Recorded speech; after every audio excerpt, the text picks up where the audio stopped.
Assalamualaikum warahmatullahi wabarakatuh.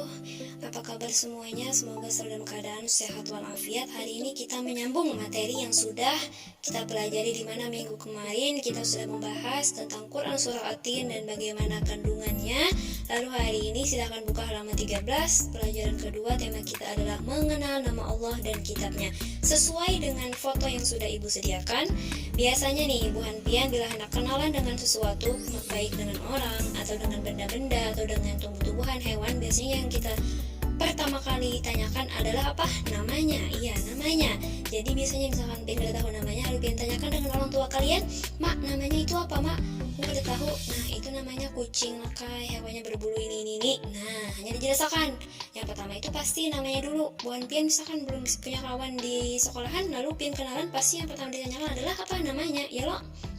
Nah, begitu pula dengan kita mengenal Tuhan. Hendak kenal dengan Tuhan, caranya lewat nama-nama sidin. Dalam Al-Quran sendiri pun banyak sekali disebutkan, ada 99 nama Allah yang baik, yaitu adalah Al-Asma'ul Husna. Nah, yang wajib atau yang bukan yang wajib, maksudnya yang harus kalian pelajari di kelas 5 ini ada 4 nama dulu, yaitu adalah yang pertama Al-Mumit, lalu ada Al-Hayyu, ada Al-Qayyum, dan ada Al-Ahad. Mari kita bahas satu persatu. Jadi yang pertama adalah Al-Mumit. Al-Mumit artinya yang maha mematikan. Jadi Allah itu naklah memberi kehidupan, dan Allah pula yang mematikan manusia dan seluruh kehidupan di alam kita ini. Jadi Allah tuh menentukan takdir kematian setiap makhluk hidup. Allah mematikan manusia, tujuannya apa? Agar manusia dapat menuju kepada kehidupan yang sempurna, kehidupan yang lebih abadi, yang lebih kekal, yaitu di mana? Yaitu di akhirat, kehidupan yang sesungguhnya. Kenapa dikatakan kehidupan yang sesungguhnya? Karena di dunia ini kehidupan kita nih setumat aja, sebentar, sifatnya fana. Jadi yang sesungguhnya itu ada di akhirat, bukan di dunia. Nah, Allah berfirman, "Jasidin, setiap yang bernyawa pasti mati." Nah, jadi oleh karena itu kematian itu tidak bisa kita hindari, tidak bisa kita tawar-tawar lagi. Kadang-kadang bila sudah sampai waktunya, pasti kita akan menemukan ajal tersebut atau menemui kematian. Jadi kematian ini bukan suatu hal yang harus kita takuti. Itu pasti setiap manusia wajib pasti ada mati gitu. Nah, jadi bukan sesuatu yang harus ditakuti, tetapi kematian adalah tangga kita menuju kebahagiaan yang abadi, adalah tangga kita menuju atau melihat kepada Allah. Mau hendak bertemu dengan Tuhan harus apa? Mati dulu. Ya loh syaratnya. Nah, selanjutnya yaitu yang kedua apa? Adalah Al-Hayyu. Al-Hayyu artinya yang maha hidup. Jadi Allah itu adalah sumber kehidupan dari segala yang hidup.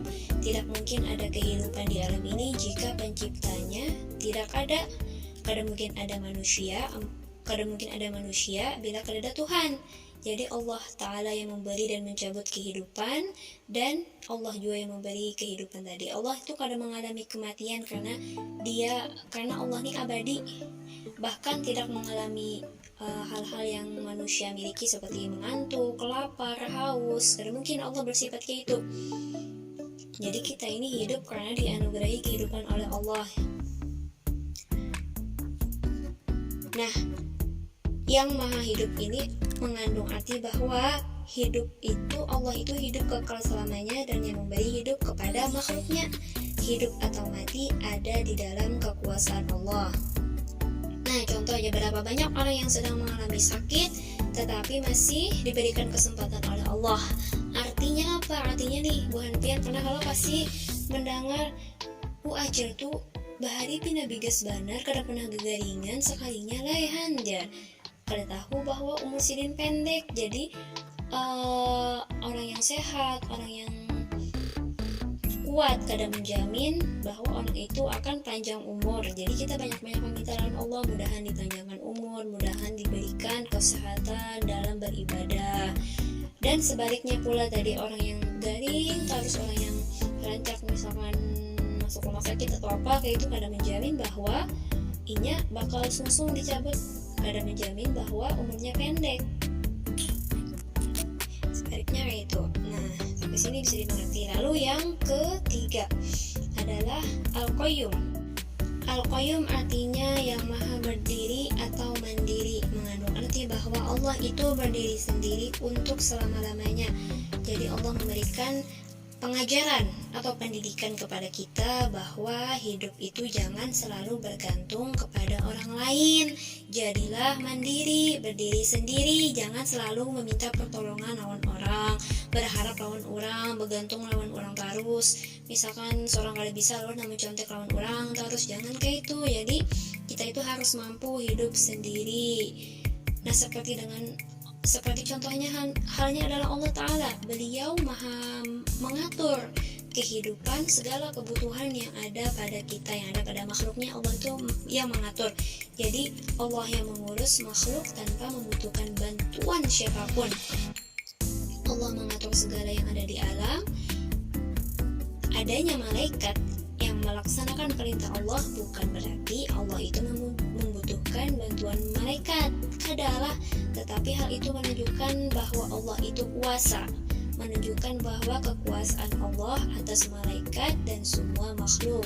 Jadi sudah sepantasnya kita nih sebagai makhluk, sebagai hamba Allah itu tunduk dan patuh atas perintah dari Allah.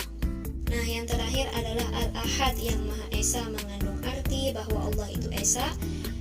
Contohnya ada pada Quran surah Al-Ikhlas ayat pertama, Qul huwallahu ahad, artinya adalah katakanlah Muhammad, dialah Allah yang Maha Esa. Nah, jadi Al-Ahad, Allah Maha Esa itu artinya Allah tuh kada bisi putra, kada bisi anak, dan kada bisi orang tua, kada bisi mama, kada bisi abah lah. Jadi tidak ada sesuatu pun yang bisa menyamai Allah, baik zatnya, baik sifatnya, dan perbuatannya. Allah itu Esa. Tidak ada yang bakalan menyamai Allah. Dialah satu-satunya sesembahan yang wajib kita sembah. Tidak ada sesembahan lain selain daripada Allah. Jadi segala amal ibadah yang kita lakukan di dunia, selama di dunia ini, hanya dipersembahkan, hanya tujuannya untuk Allah. Jangan mengharap yang lain, jangan ditujukan kepada yang lain lah. Baik, sampai sini dulu penjelasan tentang Asmaul Husna. Mudah-mudahan Bu Hanfian bisa mengerti. Sampai sini dulu pelajaran kita pada hari ini. Terima kasih atas perhatiannya. Wassalamualaikum.